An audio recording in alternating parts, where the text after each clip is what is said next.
Well, certainly you don't need me to tell you or anyone that that the movies have not always reflected the populations of the people that watch them and the societies in which they're made. But with this one, to be honest, it wasn't a big an ideological choice or anything like that. It really started with, honestly, my love for Tiffany Haddish and a burning desire to find something to work on with her that went back to Girls Trip. I saw that movie and just even though it was so far from the tone of anything I typically make or my wheelhouse, I was just so delighted by it. I was so captivated by her on screen and have continued to be in just about everything she's done. And I just really wanted a role for her. And then Asante Blackk as well, who I saw in When They See Us, Ava DuVernay's series.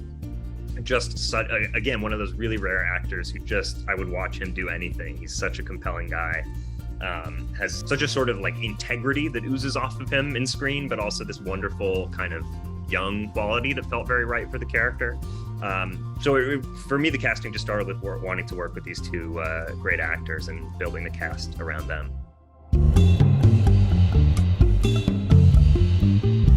Well, I guess first of all was the desire to adapt this book by M.T. Anderson, which is a wonderfully strange, bizarre book in all the best ways. And I thought had this really kind of fun but deeply serious allegory at the center of it, this idea of a kind of an alien invasion that's like a free market alien invasion, a purely economic alien invasion. That's an idea I'd just never seen before.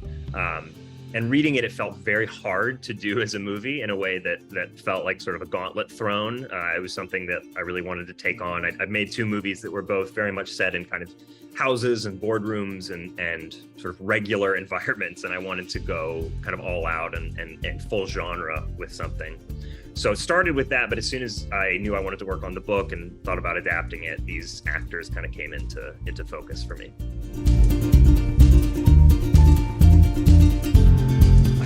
Maybe I'm the wrong person to ask, just because I don't feel like I follow the deep trends as closely as maybe I should. But I think it feels, certainly just anecdotally, it feels like in the last couple of years there have been real milestones in everything from just who's getting cast in big movies to who's winning Oscars and all sorts of other recognition. And I think that's, again, obviously long overdue. I do think there's probably still quite a ways to go, but yeah, it's encouraging overall.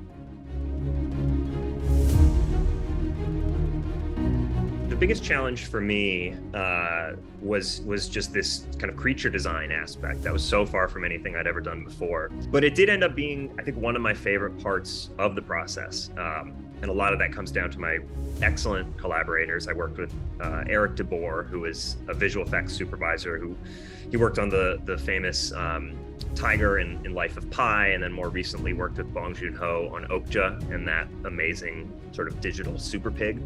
And he made the process really easy for me and was super collaborative, taught me a lot about visual effects and sort of best practices, what they can and can't do easily. And we had a long time, thanks to COVID, to really iterate on those designs and do all sorts of tests and mock-ups and really find a creature that our goal was always to be very unique, to not look clearly to not have people say, well, that's a spider alien or a squid alien or a dog alien, to really make it a kind of, if anything, we wanted a coffee table alien. That's what we kept saying. But also to have something that felt kind of at its core very simple and very sort of stripped down and almost like a deadpan quality to the design itself. So that was a big learning curve for me, but something I really enjoyed and would certainly do again. Asante has a quality that I think is very important, specifically in your lead actors in a movie, which is he can be very interesting while doing very little. He can also be very interesting while doing a lot and sort of owning a scene and monologuing and all of that. And the movie gives him a few opportunities to do that. But he's one of those actors where you can kind of see the gears turning. You can really feel his reactions, and he doesn't overdo it. His reaction shots to me are always very compelling, very kind of that mix of mysterious and legible, emotionally legible. And so many other great things I could say about him, but certainly that's one. And then Tiffany, obviously, I think people know her for her comedy, and she made scenes in this movie that I never conceptualized as funny, very funny. But I was also like taken aback by how, and she's done dramatic roles before. She's, I think, an established good dramatic actor, but she really had to carry a lot of the emotional weight of the movie. And buying her as this mother who would sort of do whatever is necessary to protect her family, to work for her kids, to make things better for her kids. She just really moved me. And even scenes where she was literally acting across from an X on a wall, where she was persuading Shirley to spare her son. I was tearing up a little at the monitor, and she's just a wonderful actor.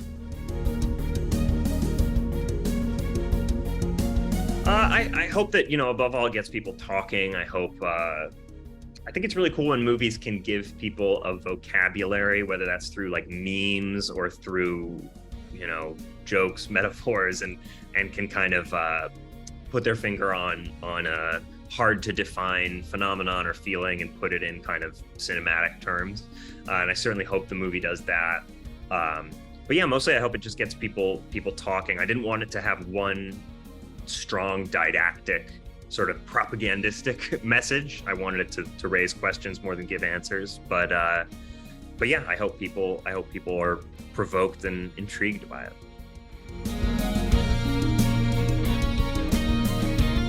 Yeah, so it started with concept art, and we had a trio of sort of international concept artists, one in Singapore, one in the Netherlands, one in LA, who all did fantastic work and showed us all sorts of strange things and took directions and iterated. And then when we had sort of some 2D images we were happy about, Eric started really by himself.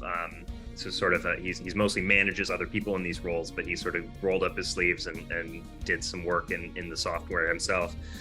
Started mocking up just sort of animations and animatics of the Veuve, and we did some sort of test scenes just to see how this creature would feel in some of the shots that I wanted to use for these scenes.